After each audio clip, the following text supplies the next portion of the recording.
All right. I mean, you think you got it right now, dude? I don't know. Maybe. I mean, do you wanna do the intro again? I'm absolutely not going through that entire intro again. It was complete nonsense anyway. I mean, do you want me to leave this part in? Do you want me to just put everything together and put it on YouTube like that? Are you actually gonna upload this to YouTube? All right, dude. I don't know. I mean, the intro got like really botched. I mean, hello Matthew. Maybe this shit could be on Botchamania, and that's how we blow up. That is not gonna happen. You know that, right? Yeah, I know. But I mean, if anything, maybe more things. What's up, Panthers here? All right, Panthers here. Yeah. If anything, man, maybe it can get more people to try and jack your whole gimmick, and more people, and you get more puppets to join the PWO. Yeah, I really don't understand how there's so many puppets involved in pro wrestling now. I mean, it's a good thing. More puppets, it's better that way. I mean, you got more people that you can recruit into the PW. That's true, and we can donate all that money to dogs. We can absolutely donate all that money to the dogs. Request, and here we go. I think it worked now. Maybe. It worked. It worked. I got a spinny circle for Joe. Man, it'll catch up. Give it a minute. It'll be fine. I'm all good. I see both of y'all. There we go. There's Joe. Yeah. All right, so Jeremy, you're just gonna cut that intro from earlier into this, or what are you gonna do? Yeah, maybe. I don't know, dude. I don't know. Who knows? Depends on where this conversation goes. If this is able to be uploaded onto YouTube, which is the greatest platform ever. I love Google and I love YouTube. That is shameful. Yeah, I'm embarrassed for what I just did there. Nah. How's you gonna watch YouTube? You need Google to see YouTube.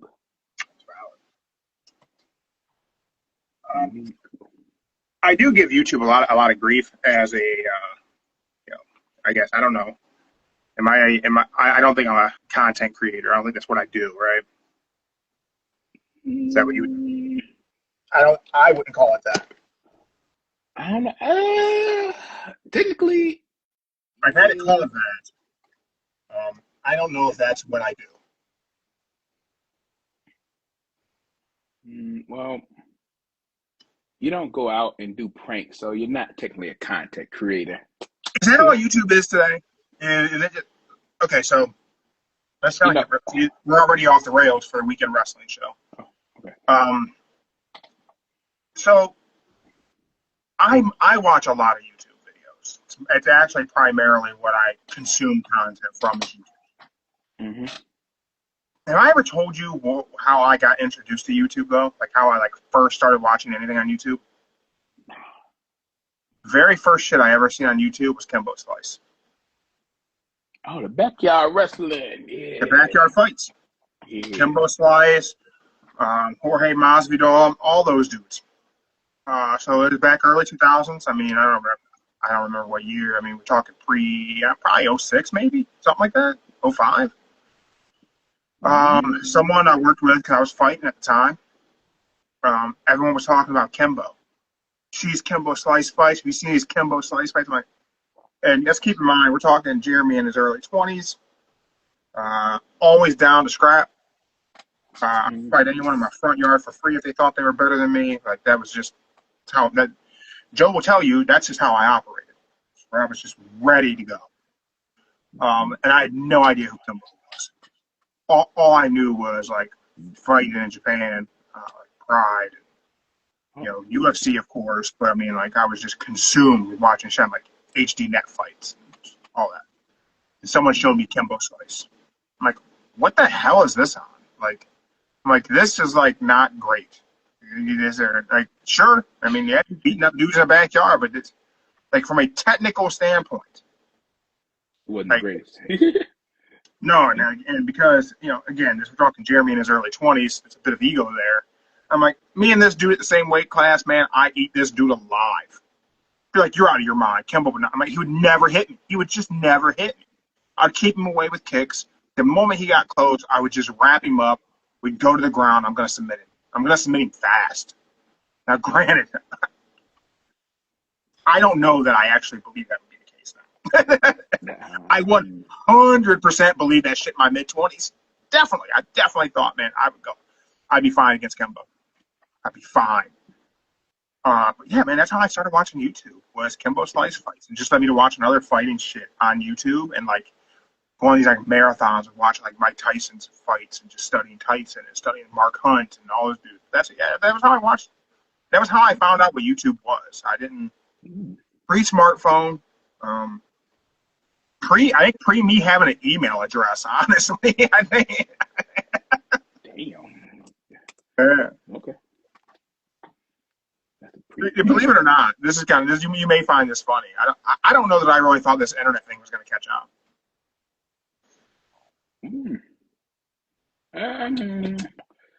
I would say I knew it was gonna catch on when about Jeep. It was a Jeep, yeah, Jeeps.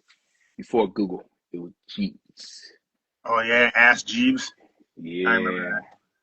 Yeah. I think I only ever ended up with a email address was because of MySpace. Everyone was on MySpace, and I had to have a MySpace for fighting and like promoting and like trying to get sponsors and shit like that for fighting. I think that, and that's how I got connected with like Dan Henderson and Guy Mesner and all those dudes. I met all those dudes through MySpace. Yeah, like man, like I don't know. I didn't know what YouTube was before I watched Kimbo Slice fights on YouTube. Damn. I get people who would ask me before, like, "Oh, your fights on YouTube?" I'm like, "Man, I was fighting before people were using YouTube." No, no, there's not. We weren't like recording like gym sessions and putting that shit on YouTube. We didn't. No one was doing it. Nah, I don't think nobody. Nah, nobody would. I guess people probably were, but I mean, I wasn't hip to it. I would say I seen the first one of you when dear sister posted on her MySpace page, and you broke somebody's leg with a kick. Yeah. I'm just like, I think that's the only one that exists in the internet realm anywhere. Is the leg break?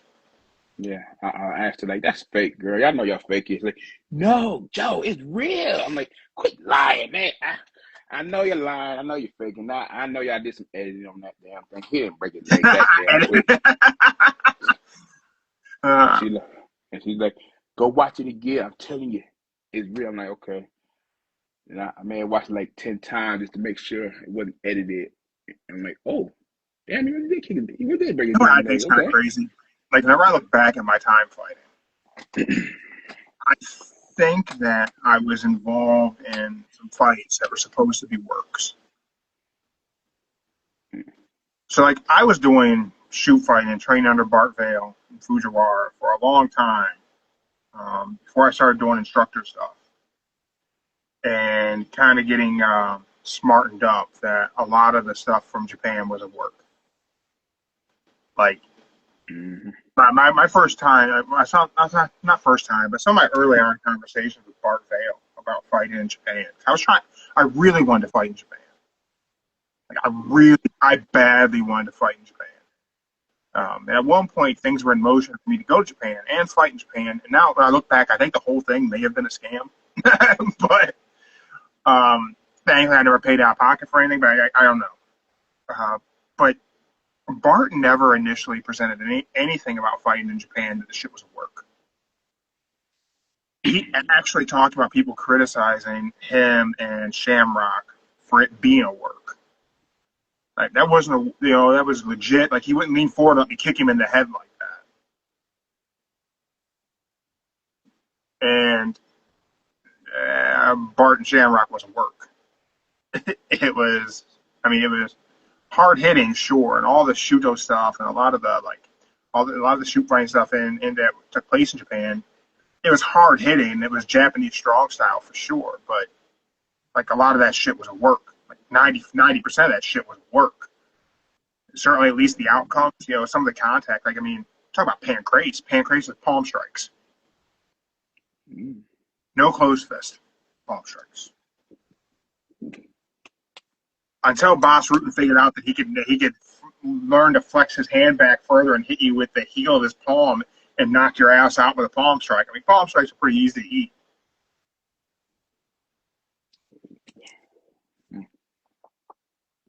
I might could do Your that one day. giant hand would be a whole different scenario. But the fight where I broke the dude's leg, so the rules for that fight changed once I got there, and whoever, like, everything for that event changed, like on the fly. I was supposed to be main event, ended up going first. My opponent changed after I got there, and the idea behind my opponent changing there was that me and that dude would be, because it was scheduled for two 15-minute rounds instead of like 3 5 minutes. Two 15-minute rounds. And they're like, well, these two will probably go the distance because day of the event, a bunch of the fighters got arrested. Oh. That fight was in Michigan, somewhere outside Detroit, I think. And on their way to the venue, they got arrested. Car got pulled over. Somebody had something on them, and they got arrested. So, like, the whole thing got changed. And then because of how it wasn't sanctioned, they're like, yeah, you guys got to wear shin pads. Like, I don't own shin pads. You didn't bring shin pads. They asked, like, you didn't bring shin pads? Like, why the hell would I have brought shin pads? We don't train with shin pads because our gym, like, we didn't train with shin pads. We had like one set of headgear in the gym that we would give the new people for them to wear it. We would wear mouth guards and cups, but like we were scrapping. So like, yeah, I don't own shin pads. They're like, well, you can't fight without shin pads. Like, what the hell? Like, I drove all this. I have people here. So the dude I ended up fighting, one of his training partners gave me their shin pads to wear so I could fight. I broke that dude's leg with shin pads on. Yeah. With one kick. It was one kick. From what I've seen, it was like less than 20 seconds. It was like 6 seconds. Here's what really pisses me off though. Because like shit was weird for it, they didn't give me a TKO victory. They called it a victory by like medical default or something because I broke his leg.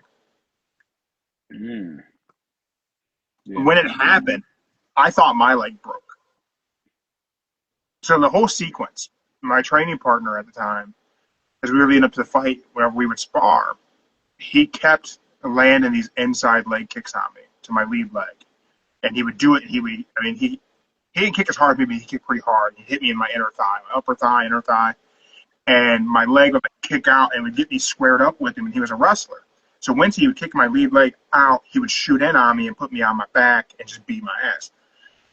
And I started stepping up and throwing a lead leg kick back at him whenever I see him shift his hips for that kick. And we just kept landing shin to shin, just crack. Just so happened that fight started off, and that dude shifted his hips to throw that lead leg kick, and I just stepped up and just uncorked this kick. And whenever it hit, you just heard snap. And whenever I planted back down, the noise registered. And I went, oh shit, I think I just broke my leg. Because it was a fear I had. Corey Hill broke his leg with a check leg kick back in the early 2000s. And then Anderson Silva ended up having the same thing happen. But I became ultra paranoid of that happening. Like, for a while, I didn't even throw leg kicks. And like one of my strongest strikes was tie kicks. And I'm like, I'm not throwing them. Like, I don't want to break my leg. And finally, my coach was like, your calves are so huge, you're not going to break your leg. If somebody checks your kick, like, you're fine. I'm like, dude, I don't know, man. I don't want to break my leg. And whenever it happened, I put it down, and I'm like, I think my leg. So I immediately tried to get a hold of the dude. I'm like, if I pull him to the ground, I can't really survive on the ground with a broken leg. I can pace this out. Maybe I'll get a submission. Maybe something will happen. And then the ref intervened because I think the noise registered. They pulled me back, and he pulled his shin pad down, and his leg and his shin was just snapped in, and his knee was all contorted. So that fight was put on by his gym. So I traveled to his hometown to fight a fight that was being put on by his gym. His trainer was kind of the promoter working with Bart. Yeah. And their thought process was, if me and that dude just went like the 2 rounds to a time limit draw or whatever, got a submission, something like, there wouldn't be, maybe neither of us would get too beat up, and we could just fight again to fill out the card. It's like, do these guys early, and then maybe they can each pick up another fight throughout the show, and we can just have more fights. I ruined that entire thing in 6 seconds. So yeah, we go back, and they're scrambling, trying to get somebody else to fight me. It's like, I'll fight again right now. Like, whatever, I'm good. Like, I'm totally fine. Like, I hadn't even had an adrenaline dump yet. No one would fight me. Damn. And they tried to get my training partner was my corner man, and they tried to get him. His name's Mike. Tried to get Mike to fight me. Like, you want to fight? He's like, he tore my bicep training. Like 3 weeks, I can't fight him. Like 2 weeks prior, I tore Mike's bicep. And he's like, I can't. That's why I'm not fighting. Like, I have a torn bicep. I can't fight. Yeah, that's why I said that whole clip is like 20 seconds, and I'm like, are you? I think that's the only one. There might be some other ones. Mindy might have us made on something, but I just remember I was watching it, like, see the ref, see you and him face to face, then just and then go, and you just stood there like for a brief second, just you kicked him, and he fell down. Like, I was like, this gotta be fake. It's fake. So, in hindsight, I think that fight was supposed to be a work. Like, looking back now, like, as I've gotten older and I've learned more, and like I spent years as an instructor and stuff, I think that fight was supposed to be a worked fight, and my coach didn't tell me. Probably so. Yeah. Cause I think on more than one occasion I was involved in fights that were supposed to be works, and he just didn't tell me. Because he just knew, like, I was just going to go out there just full clip. I think about, like, the environment that I was in at the time. Like, everyone was very chill in what was, like, the makeshift locker room. This was in, like, some, like, Eagles Hall or something. I can't remember what the place was. This was not, like, that fight was not, like, in a big venue by any means. Mm-hmm.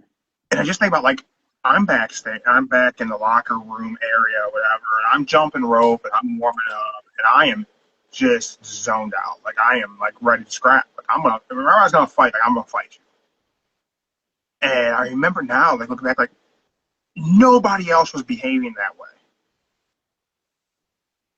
Like, nobody else was really, like, warming up like they were going to go fight. No one had, like, a level of intensity about them. Like, and my corner man told me, he said, I think you were scaring people because I would just get in the zone. Like, he's like, I think that dude was beat before he ever got to the ring to fight you.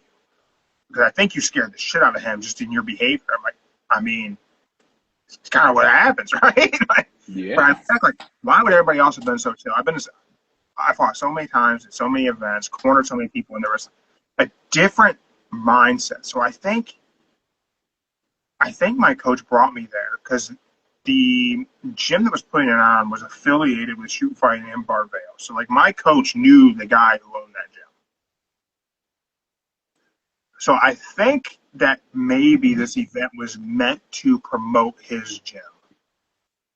So I think maybe there was this idea that his fighters would come out looking super strong in it. So, and this is how it was back then. So, like, even whenever it became sanctioned in different states and in Ohio, like, it was kind of a game system. Like, if there was a promotion that was working with a gym, they would stack the card. So a guy who was very experienced from a gym, very skilled, would be fed someone who wasn't on their level. So the gym that was affiliated with the promotion would look really strong. The Gracies did it with the UFC. Everyone, like, all the small promotions in Ohio in the early, it's just how it happened. I know because I help book cards for promotions. Like, I know what they were looking for. I know what they were trying to have happen. And I also was offered fights against people who I was going to destroy on more than one occasion. And I think the intent was to make that gym look strong, and my coach was not going to let that happen at our expense. So he just didn't tell me. He just let me approach it like I was fighting. Like, go out there and knock this dude out. Go stop it. Like, don't let this get to multiple rounds. Don't let him look strong. Like, just go out there and starch this dude. Because, like, in the beginning of that fight, you see, I was hesitant to touch gloves. Because I told that dude, I ain't touching gloves. I'm not touching gloves. I was over that point of MMA, like in fighting. Like, there's no Buddha in MMA. There's no, like, oh, be respectful and bow. Nah, screw that shit. I'm here to fight. I'm here to fight. Like, and there ain't none of that. Like, we're not bowing. There's no katas. Like, no, I'm here to smash you.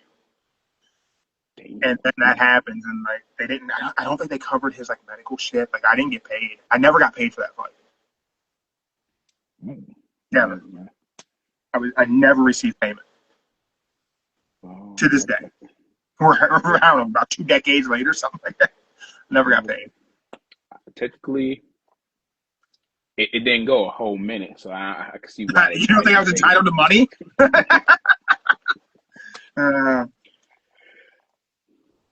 But yeah. So anyway, I mean, super short story long on that one. My introduction to YouTube was watching Kimbo Slice fights, and now we do a show on YouTube. So hey, yeah. There's a little bit of things we can talk about in the week of wrestling. Just wasn't that much stuff going on this week. I mean, we've already talked about. You know, I thought Dynamite was okay. I wasn't expecting us to get Samoa Joe versus Hangman at Wrestle Dream, but I'm here for it. They got me interested, like in like the most casual ways to get me interested in this fight. Yeah, I wasn't expecting to be Samoa Joe neither. I really wasn't. Yeah, I just wasn't expecting it to be Joe. I didn't have, like we had talked. I didn't know who I thought they were going to have Hangman work with next, but I didn't think it was going to be Samoa Joe.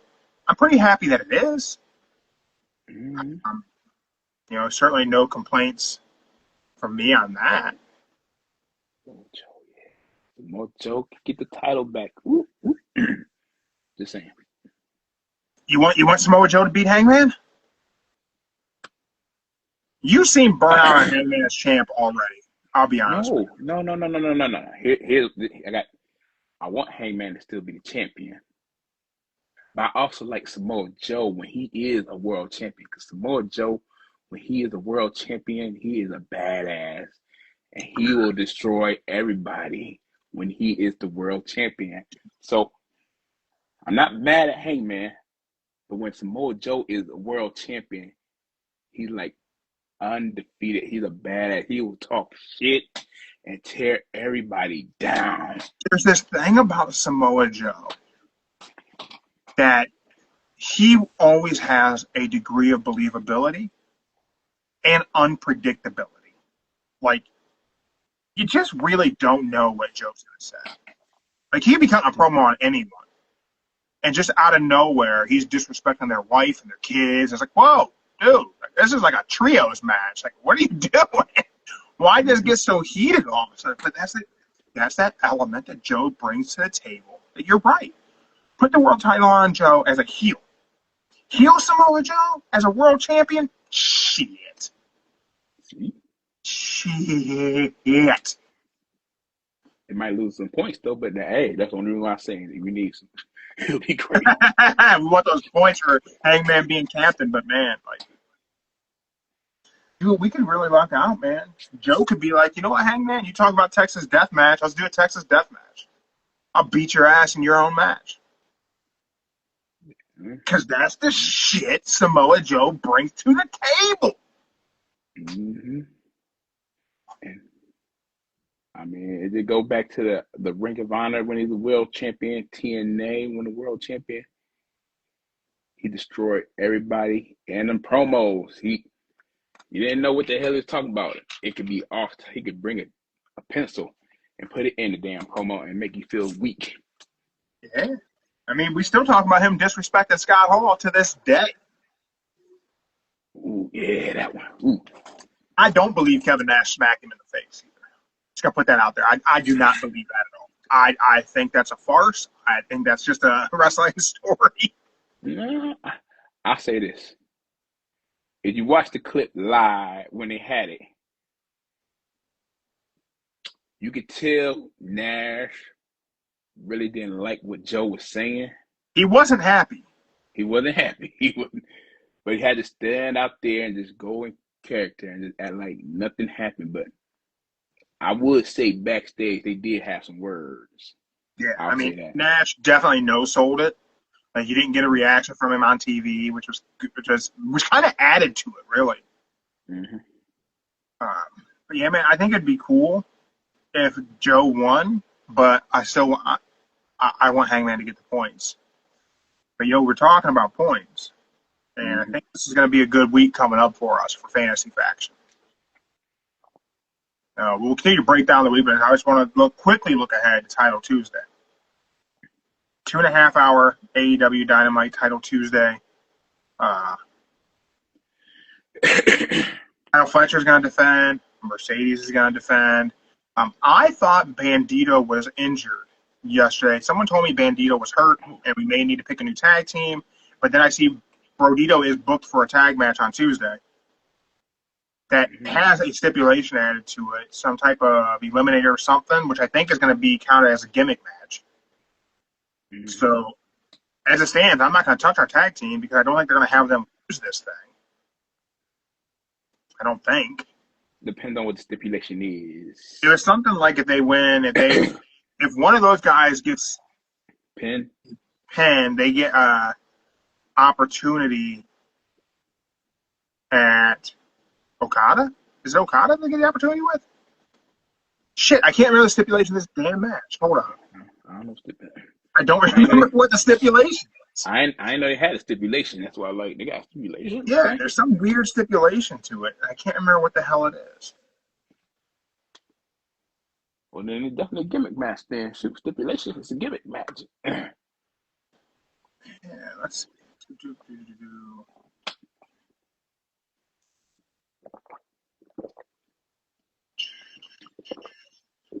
Oh, Title Tuesday. Kyle Fletcher defends against Kyle O'Reilly. Kyle versus Kyle.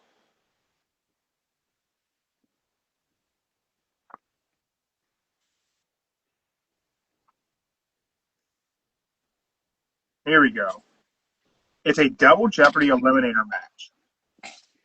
It's Brodito versus Okada and Tashida. And if either Brody or Bandito scores the pin, they challenge for Okada's unified title. If the Don Callis family wins, they get a tag title shot.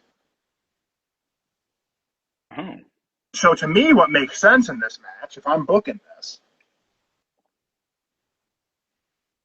Tashida takes the pin. Then Okada has to defend his unified title. This builds to the beef between Tashida and Okada.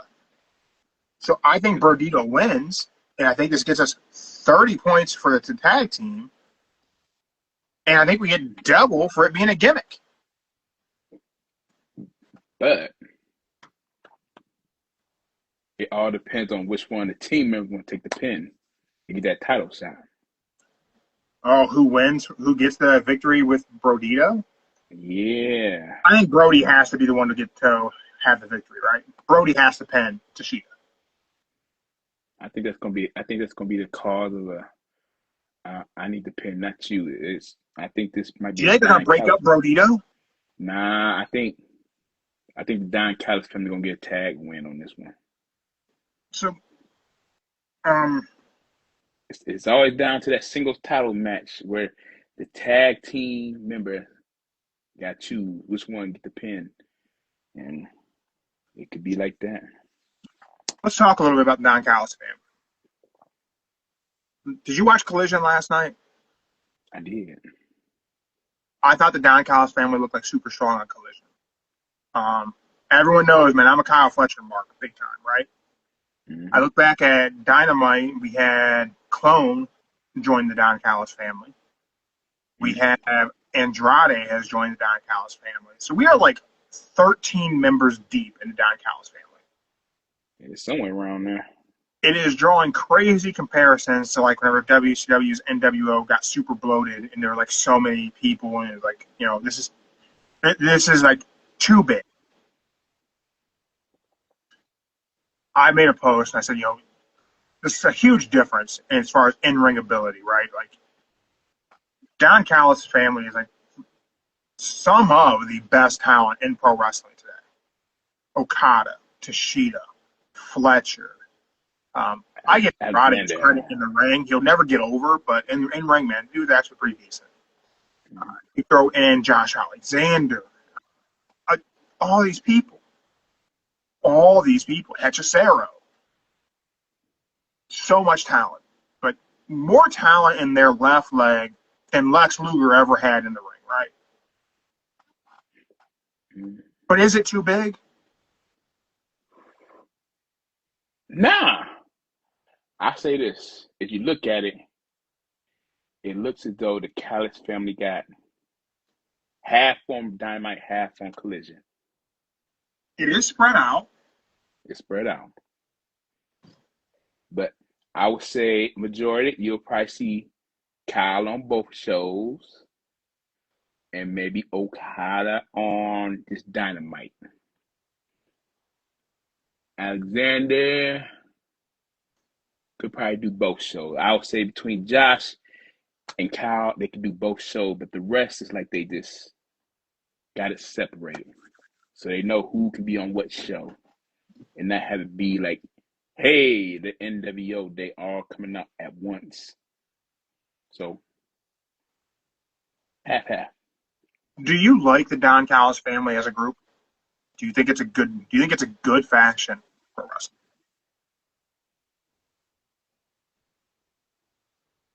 I'll say yeah. It's good right now. Even though it's like 13 members deep and they're just protecting, mid-card belts? No world champion in the mix. Nah. 2 mid-card titles exist in Don Callis family. Yeah. 13 deep. We'll say, okay, we'll put 13 deep, 2 mid-cards. At the beginning, you got no tag, no trios, none of that. Nothing. No world titles. Yeah. You got Mr. Don Callis, who is a genius in some ways. He's a genius. He might be the best heel manager since Bobby Heenan. He's a genius. I think Don Callis is a better heel leader of a stable than Eric Bischoff was for the NWO. Because Don Callis makes sense to run a heel stable. And he makes sense to this group because every member of this group benefits from Don Callis being such a hateable person. And that's Bischoff made no sense in the NWO. The story didn't make any sense. Like I told Mark Ramundi whenever we had him on, and Bischoff didn't make any sense. DiBiase was already presented as the money guy. So Bischoff didn't make any sense. He didn't fit either. He wasn't cool. He wasn't hip. He wasn't having it. Yeah. Don Callis is an asshole. Yeah. And I'm not even sure I mean that by the gimmick. I think Don Callis is an asshole. That's how worked I am by Don as a heel. I actually don't like him. I'm a silly ass Mark as far as it goes with Don Callis. Like, I actually don't like this dude. Hey, but you got 13 people who about to be benefit from Don Callis to be a star. Yeah. If they do separate. I like the group. I don't like Don. Doesn't make any sense, but I like the group. I like each talent individually that's in the Don Callis family. Like, there's not a member of the group that I'm like, I don't know about Clone. I don't really know how he fits. But, I don't like Andrade because not because I think he lacks in-ring ability, I just don't think he can ever get over. But everybody else, first of all, I enjoy them in ring. I do like Andrade's wrestling. Him and Mello, I said, very good matches. I do have one complaint about the Don Callis family, though. Okay. They do not look like a group. They look like 13 individual guys. There's no defined look. They don't look like they belong together. They don't fit together. They don't have. And I'm not saying they have to have a DCF shirt. Oh shit! Oh no, I don't even know where you get that from. Oh Lord. NWO logo, DCF, Don Callis family.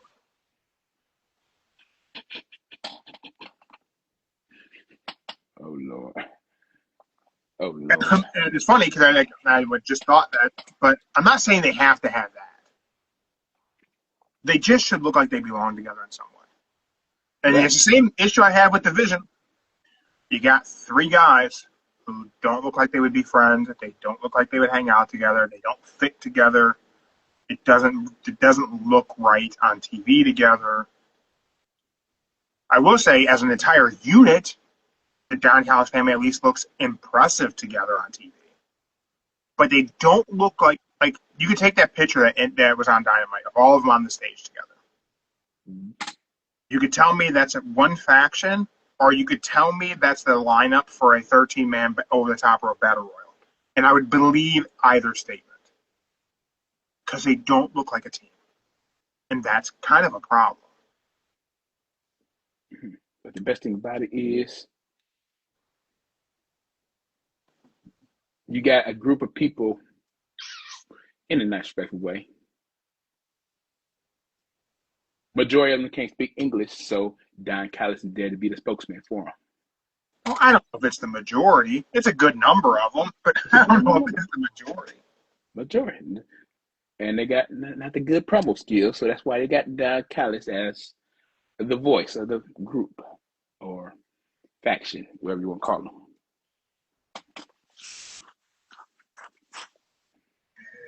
I think they all benefit. I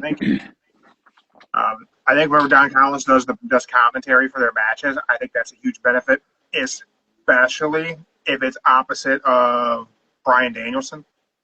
Because Bryan Danielson being added to commentary is fantastic. Whenever you have him and Don, dude, I love pro wrestling commentary, right? Like, high school, I wanted to be Jim Ross. I wanted to be JR. I wanted to be Tony Schiavone. I wanted to be the play-by-play guy, right? I know I don't think I have that ability, but it's what I wanted to be. I've never had a line said on commentary live so rent-free in my brain as Bryan Danielson and Don Callis talk about Hechicero. And Don Callis asking Bryan Danielson, have you ever been in the ring with anyone like Hechicero before? And Bryan Danielson goes, well, I wrestled Hechicero. That's the funniest line, unintentionally hilarious. I think about it at least once a day. And I laugh to myself. Does it make it a good line, or does it make me an idiot? I don't know. One or the other. It's a funny line. But you do know why they got Clone in there, right? Because actual hologram is injured? Yeah, because Clone was supposed to take out Hologram winning streak. But he got injured. So they had to do fast forward, get it done earlier. What's your opinion of hologram? You like it? I mean, a homegrown luchador for Tony Khan. I mean, I see all right. He good. It's like a Naomi with the just glowing lights, flashing lights every night coming out. That's about it. yeah, I mean, he's definitely good in the ring. I don't know how I feel about the character so much. I mean, I just feel like but I mean, it's geared toward kids. It's geared to be a kid's luchador. It certainly works from that respect, sure. Mm-hmm. But yeah, I say it's a hologram. He's okay. I think you might need a better name. Hologram. That's all.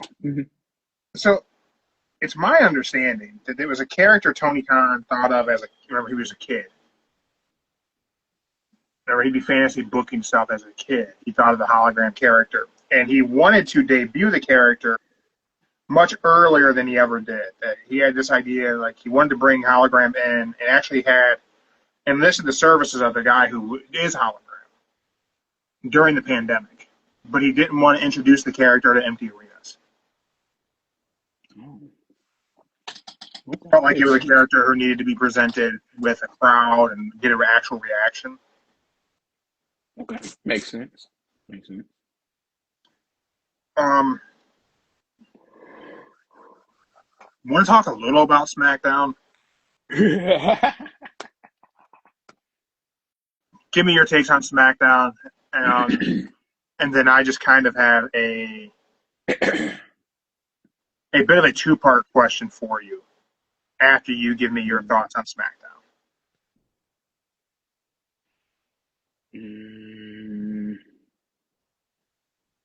I would say the first hour sucked. There we go. The first hour sucked. Second hour was pretty good. But I pretty much got lost, to tell you the truth, on SmackDown. Pretty much. There we go. I said I kind of got lost on SmackDown, y'all. Like, it's just like they're just. What's a good way to put it?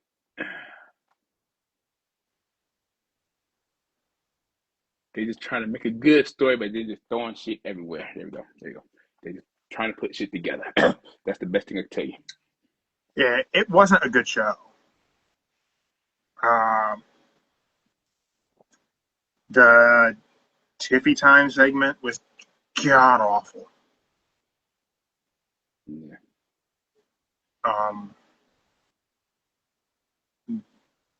Her whole shtick just sucks. My opinion. Just me. I don't. It's just annoying. And I think she's supposed to be booked as a babyface, which makes it really weird that your whole thing is to be annoying. I don't know. I don't get it. For me, kind of thought maybe we would get a Randy Orton turn or something that would hint to it. Then we didn't. Instead, what we got to end SmackDown was a distraction finish for the Brawns, who are on Raw. Like, the Vision is a group on Raw, not a SmackDown group. They're not SmackDown. They're Raw. I think that's a sign saying the Vision is going over to SmackDown. I think it's just a hint toward War Games. Mm-hmm. But instead, we get the Vision versus Cody and Randy, right? So I'm like, hey, man, you want to shake things up in WWE? Randy Orton turns on Cody Rhodes on SmackDown, joins the Vision. That would be a shakeup, right? Like, that would be like, shit, didn't see it coming. Maybe this is like something exciting. Instead, what we got was the exact same finish to SmackDown that we got for Raw. A distraction finish with some interference for a tag team victory. It doesn't mean anything. Distraction happens. Seth Rollins gets in the ring, hits the stomp. The Vision wins. Yeah. Then we get this weird thing at the end. Seth wanting to go back and attack, and Paul telling him no. Why did Paul tell him no? Why would Paul tell Seth Rollins, oh, he's in your head? It doesn't make any sense. You're the heel. Of course, the entire group should go back in and beat up the baby faces. But instead, Paul says no. And then holds back the Brawns after Seth gets caught and gets hit with the crossroads. That doesn't make any sense. It does. Because if you remember back on Raw, he told him not to get involved no matter what. And that's what they're doing. They're not getting involved. So if he gets taken down by Cody, they're not getting involved. And that's the way Seth wanted to be. And Seth wanted to be where only he takes down Cody alone. He wants to prove the 22 matches that he can do it by himself. The 22 losses were a fluke. I can do this. Yeah. So the question, two-part question I have for you. So we had Paul holding them back. We had that whole ending that is like the same ending to every Raw show. Every main event's the same thing again. Again, we're right back here with WWE. The only difference is whenever every show ended with the Bloodline interfering for Roman or whoever to win. At least there was like some interest in like who can beat Roman Reigns, right? Well, we don't have that with the Vision. There's no curiosity of who's going to beat Seth for the world title because he's not defending it. So my question to you is this. Is the Vision already boring? Before we ever get the Vision merch, before we ever get a unified look, before we ever get a actual like following for this heel faction of people showing up in their Vision shirts and everyone's throwing up their V's and all, is this boring? Not yet. Gotcha. Okay. Not yet. It's not boring yet. There's a lot of fans that disagree. There's a lot of people saying it's boring. So I ask this. I say this. The reason why I say it's not boring is because it's a typical average faction. When you get three people together that nothing in common, you just wait to start building them up. And they have nothing in common. They have nothing in common. So that's I don't even know if this alignment helps Braun or Bronson. Like, the idea, like, generally you take, like, a main event guy, and you put some mid-carders with the main event guy to help get them over. Like, that's like the formula, right? That's formula. You have the star, and you throw some mid-card and upper mid-card guys around him, and you elevate everyone in the process. I would argue that Braun and Bronson didn't need to be elevated. They were already over. Bronson Reed was the monster. He took out Seth. He took out Braun Breaker. He took out Roman Reigns. He was recruited by Bloodline 2.0 to take out Roman Reigns in War Games, and he did. He was already over. He was an established monster. He didn't need Seth. I would argue he didn't need Paul. Good promos, good video packages, merch was selling, people were interested, and he had that wow factor whenever he hit those tsunamis. He had a whole shtick, 7 tsunamis. I'll put you in the hospital. That's it. He's body bagging dudes. Mm-hmm. Unbreaker. Yeah. IC title run, super exciting in the ring, 23 miles an hour. Like, that dude was over. Either of those dudes could have just won a tournament and been put into the main event scene and totally believable to do it. I don't know that they were helped by being put with Seth and Paul. If anything, putting them together as a tag team that doesn't make a hell of a lot of sense may have actually caused Braun Breaker and Bronson Reed to take a step back. They get tons of TV time. It's absolutely true. Tons of TV time. But their characters got a little bit washed by being part of the Vision. Braun Breaker as the badass was kind of like, it was building up to be its own thing. Bronson Reed was a Vader-level monster. And WWE needed a Vader-level monster. To the point, I think they should give him the Vader helmet. Like, they needed that. Being tagged with Braun Breaker, Bronson Reed loses a little bit of that magic that made him a monster. Nah, I'll say it again. I said before. You're looking at Evolution 2.0 story-wise, and that's what's going to happen. You got Seth Triple H. You got Breaker as your Randy Orton, and you got Bronson as your Batista. I have another question for you, Joe. Like I said, this was a two-part thing. Here's part 2. Okay. Do you see a world where Paul Heyman returns to align himself with Roman Reigns?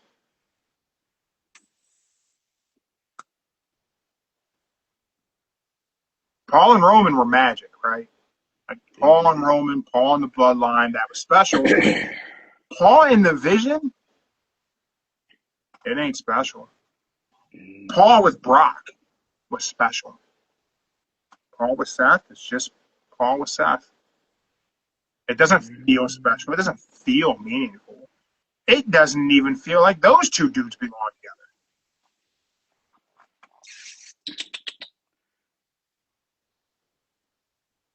If I had to pick, I would say Paul and Brock would be better more than Roman. I would say Roman and Paul, nah, they ain't gonna get back together. But Brock and Paul, yeah, they'll get back together. That had pitched to me that the reason why we're seeing this slight shift in character of Jey Uso was because the experiment of Jey Uso world champion didn't really pan out, so they had to shift gears. And the ratings on Netflix are like so far down for Raw that they want to go back to the Bloodline well. Like nothing was hotter than the Bloodline in the last 10 years of WWE. So they want to get Roman back together with his cousins on Raw, and they're just going to do the Bloodline again on Raw to see if that fixes the ratings issue. Because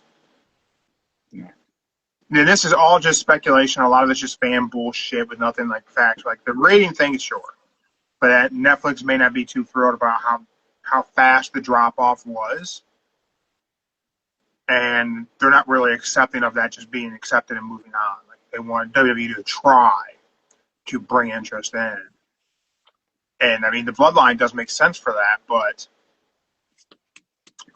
would that be enough to make Raw a super interesting show?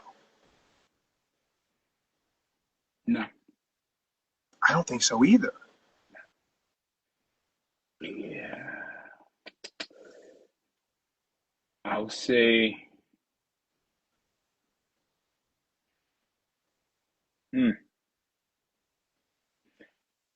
don't want to be the bad guy here, but I think Raw is starting to hit his wheels. It's about to fall off the cliff. It's tough, man. Like it has these kind of moments, right? But this is gonna sound like so shitty to say. I feel like such a petty IWC wrestling fan, but like Raw is at SmackDown level. Like it's not, and it's just because in this moment there's just not a story in this moment today on Sunday, October 5th. Yeah. There's not a story right now in WWE that I truly feel like fans care about, which is crazy because we're coming up to War Games where we should be like, this is like gang warfare coming to War Games. Like we should all be like clearly picking sides, and whatever they're going to give us, I don't think fans care about at all. Do we care if it's Team Seth versus Team Cody? For what? What's the implications? No, I'm just saying because as of right now,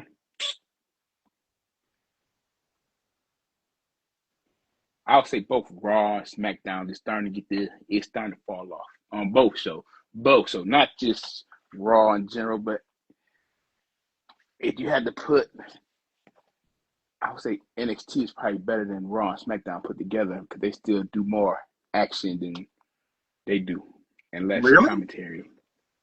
Yeah, Raw got. I mean NXT. I haven't watched NXT in so long, man. I have no idea what's going on. NXT has basically, you can have 5 matches on NXT and not have like the whole promo battles or nothing. But they'll be on there talking, but then they'll just go right to the ring. And it don't be like boring segments either. So I would say if I had to pick, NXT is a little bit better than Raw and SmackDown because it's not just produced by Shawn Michaels, but it got less restrictions from TKO, if you want to put it that way.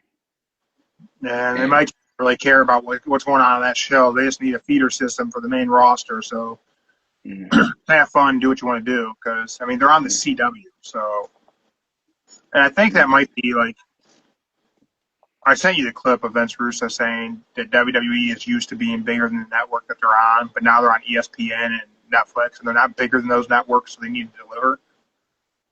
I think there might be some facts to that, but I have a question for you to answer on tomorrow's show. Okay.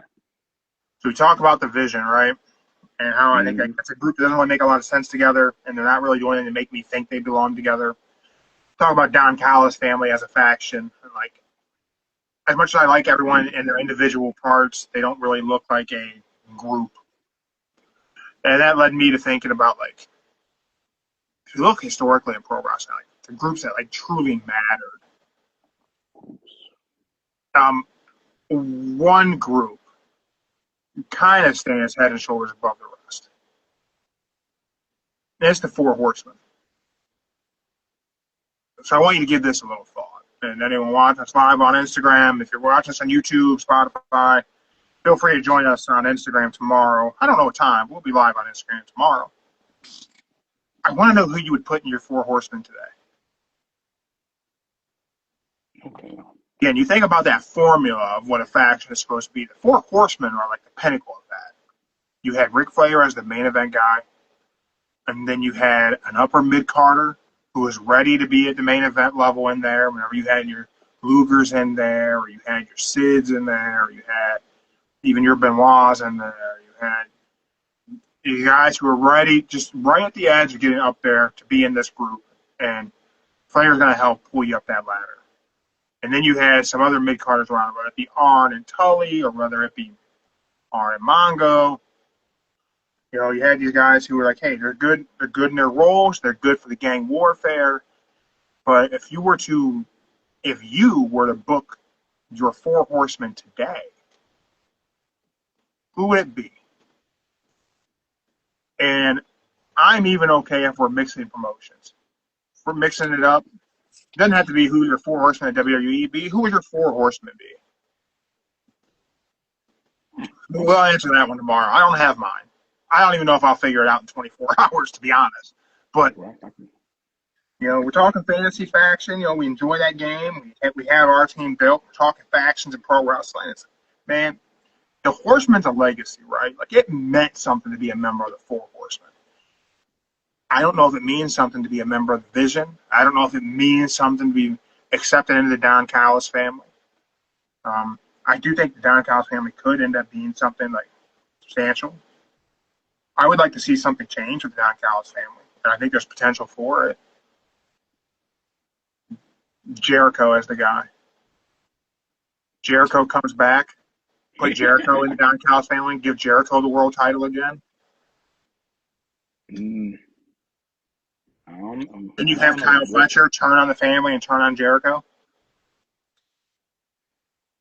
I don't know if Jericho comes back to AEW, though. I kind of hope he don't. Well, I think it's time for him to return home. I'd be remiss if I don't mention the BKFC from last night. I don't know if you watched it last night. A night of great fights in bare knuckle. Mike Perry destroyed Jeremy Stevens. Knocked him down 6 times. Perry didn't get going until like the 3rd round. But then our friend of the show, Redneck Mundell, seemingly going to get a shot at Mike Perry soon. Or I guess Mike Perry's going to get a shot at Redneck. Redneck's the champ. Mike Perry's got a make-believe belt, King of Violence. But okay. Good fights in bare knuckle. Okay. It's that time, Joe. Dun, dun, dun, dun. Who was your wrestler of the week this week, Joe? Okay. I'm just going to say my wrestler of the week, good guy. He made history, y'all. We're going with Andrade for jumping back and forth from AEW to WC. There you go, Andrade. Andrade bouncing back and forth. Yeah. Nah, I'm just playing. I'm playing. I'm playing. I just threw that in there.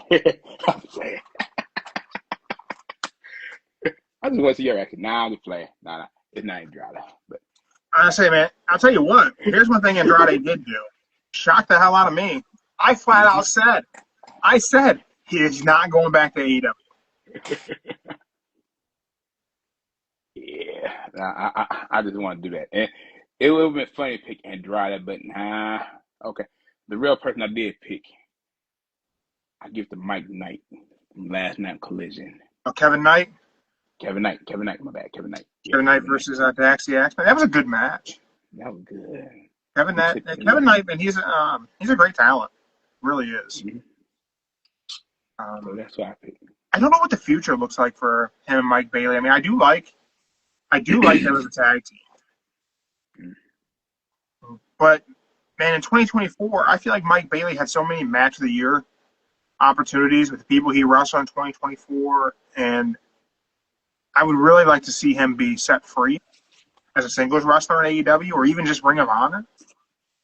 And same with Kevin Knight, and Kevin Knight's so good. They're great as a tag team. I would love to see them individually, though. Like, there's certainly enough mid-card titles in AEW to go around. They can both have one. Mm-hmm. But I did think he had a good showing. I thought Collision. I know no one asked me for my show of the week, but I do think Collision is consistently like the top shelf show every week. From like an in-ring product, what I'm watching, the matches, and just like the show is like, it's just good. It's good for a Saturday night show. Yeah. Yeah, I did think Statlander and Tony Storm's promo was weird as hell, but that was weird. But the matches, man, just so good. Just such a good show. And what the Don Callis family did to Mansoor, oh boy, got hit with like a 36-hit combo. They hit him with every finisher. I know. They didn't have to do oh boy like that. But damn, it was good. It's part of the game. That shit was good. I feel like that's going to make everyone just assume I'm giving Don Callis family match of the week, right? And I'm sure as you watch Collision, you probably thought, oh, well, Kyle Fletcher gets the pin, so Jeremy's giving this match of the week, right? No. That's not the one I think you pick. No? No. There's one more I think you would pick, but I ain't going to say it yet. All right. I will give you the one that I'm picking, and then you can tell me what you thought I was going to go with. Okay. My match of the week is, surprisingly, for me anyway, Sami Zayn, Aleister Black. I'm giving it a full whammy from beginning to end. That's my match of the week because I thought Melo was getting the match. Then Miz comes out and stops that from happening. Caught me by surprise. Then we get Aleister Black comes out. And those two just put on a banger of a match. Aleister Black, Sami Zayn just put on a hell of a match. Mm. I wasn't digging Damian Priest's involvement in it, but I did think Damian Priest was supposed to wrestle on SmackDown, then didn't have a match, so him being the distraction piece. But that happening made that match, it was okay. I was okay with the distraction there. It did kind of screw up the end of the night because we then had the distraction finish for the main event. So you did the same finish twice in the same show, let alone it being twice in the same week, being your main event deal. But it worked in the U.S. Open, the U.S. Title Open Challenge. I thought they did a great match. They're letting Sammy cook in these, which like, this title run is surprisingly good for me. As a guy who really, Sami Zayn being the underdog of the underground, I've said that shtick doesn't work for Sammy for me anymore. But the ask is for me to give match of the week. So I may not like the Sammy character right now, but match of the week, that absolutely was match of the week for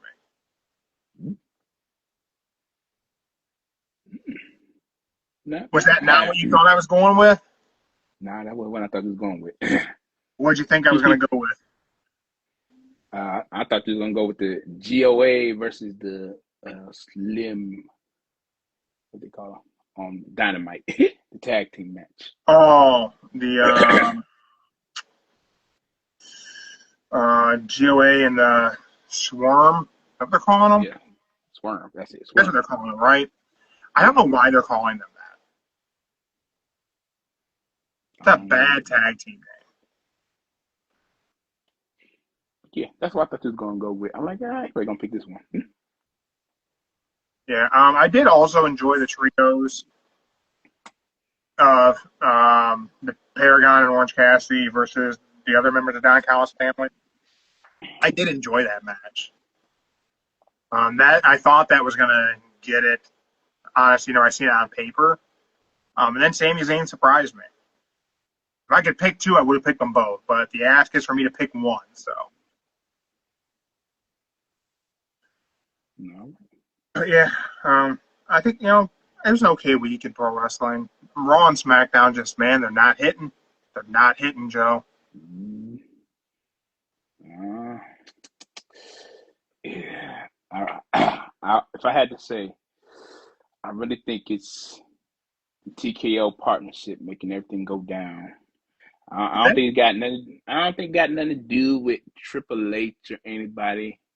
I think it's this partnership with TKO trying to get everything going, trying to get people to come in with them crazy ass prices. And then the arena they were at for SmackDown, 5,000 less tickets sold this week than the same arena back in February. Oh, damn. But yeah, I say that's what it is. Oh, this might be off topic here, but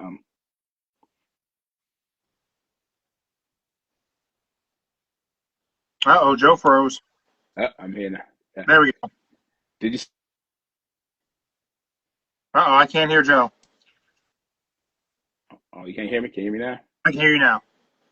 Okay, cool. Okay. So the CEO of Live Nation put out a press report a couple of days saying that he believes that all ticket prices are underrated. What? Yes.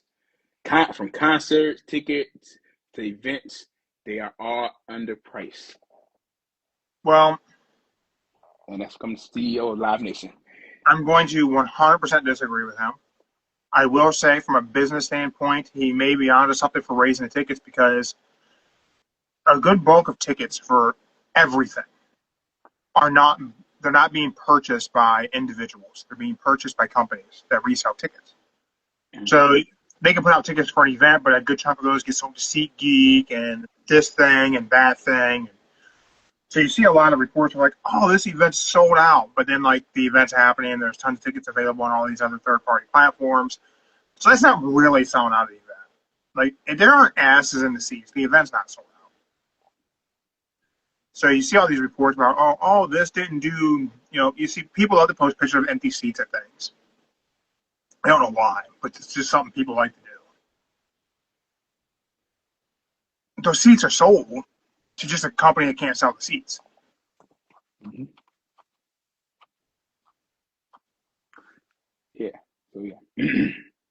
He said you got to think about it in the press conference. He said a person would pay $70,000 to go court seat to a Knicks game. Then why can't they pay this amount for concert tickets?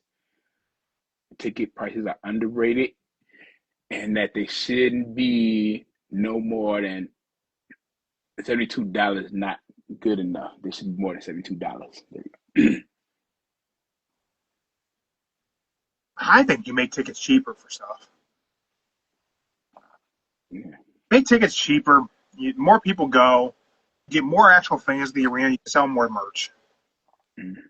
That's your margin. That's your high margin shit. Cover the overhead. Cover being there with your ticket prices. Sell the event out and sell shit. I think about it if I were running let's say I was running a promotion. I would want to sell as many tickets as possible. Let's cover being there. Let's pay the talent. But let's get people there so they come more often. Let them see what I'm giving them. I mean, give them a value and give them a show, but leave them with enough money in their wallet to buy the concessions, to buy the merch, and then let them tell the story of being at a great show. You don't got to put a whole lot of money into advertising all the time. You invest in the advertising in the beginning, and then let your fans advertise for you as time goes on. Let word of mouth fill the arena, and a good price for a good value show. Mm-hmm. You don't need to charge $11,000 to see John Cena's last match, unless the only way to see it is to be there live. But that's not the case. I can tune in and watch it on USA for free. No, Or whatever it's going to be. It's going to be whatever it's going to be on. Peacock, whatever it's going to be. It's Peacock with no commercials. Yeah. So who's going to pay $11,000? Green shirt guy. Someone who's probably getting comped their ticket, right? Mm-hmm. Someone who's using that ticket purchase to create content for their channel, so they're going to write it off in their LLC and be like, oh, this was just for this, so I'm writing it off. It's not, I'm not really coming out of pocket for it. It's not. Families aren't doing that. You're missing out on like future fans by pricing things this way. And I personally don't agree with it. Extreme Fight World in Cleveland, they do free shows every so often, and they put those shows on Triller or whatever, and people can watch it there. And I think that's a really good thing. Put on a good show, let people see it, let those people tell people what a good show you put on, and then they'll pay to come see it.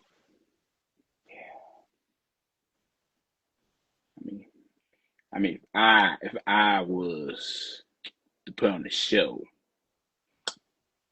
if it was like WrestleMania and they wanted front row seats, I would say $350 be a good max for WrestleMania. Front row I think seats. so.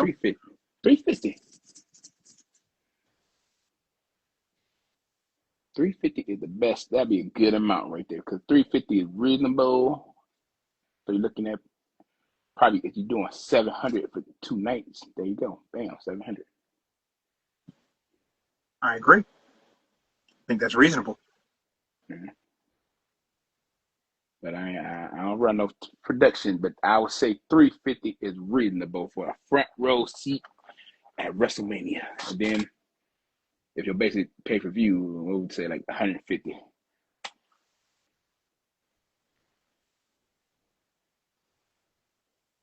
That's about it.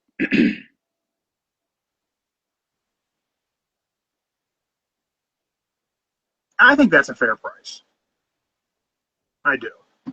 I don't think it needs to be thousands of dollars. I don't think you need to pay $800 to sit nosebleeds. And that shit's just crazy. Yeah, it is crazy. I don't know where they get it from, but like they said, interesting to see like what actually happens with this model. Like I don't think it's sustainable. I say give it about 5 years. They'll see. You think it'll take that long? I mean, I guess 5 years goes by quick nowadays. 5 years go by. I'll say they'll wonder. They'll say this year, okay, we'll count this year as the first year. So we'll give it 4 more years.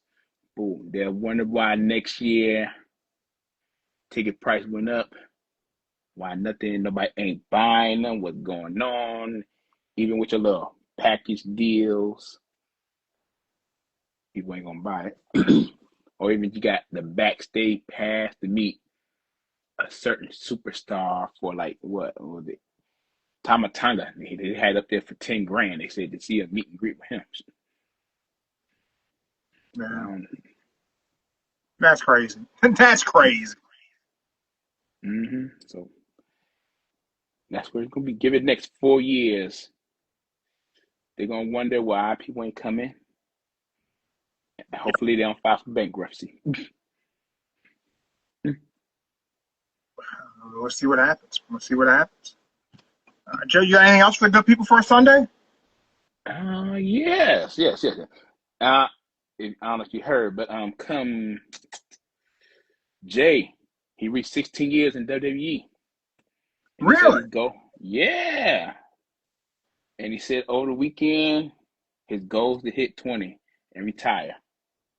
Oh, wow. So, yeah, he said his goal is to make it like 20 like Cena and Orton and go out.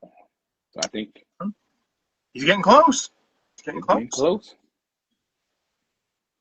See what happens. I think he's got a few more. I think he's got a few more world title runs in him. To be honest, Yeah, you do, but might be more than just an entrance someday. it could happen probably tomorrow night. Who knows? Who knows? All right, everyone. Thank you for checking us out live on Instagram, YouTube, Spotify. It means I uploaded this. Don't bank on that. Follow us on Instagram. You'll know when we go live because I have no idea what time tomorrow's show will happen. So join us tomorrow live on Instagram. We'll preview Raw. We will assemble our modern day four horsemen, and we will play for when the bell tolls. We'll try to guess when the first bell rings to start a match on Raw. See if somebody wins a damn T-shirt. Till tomorrow. Keep moving forward. Keep your shoulders off the mat. We're out.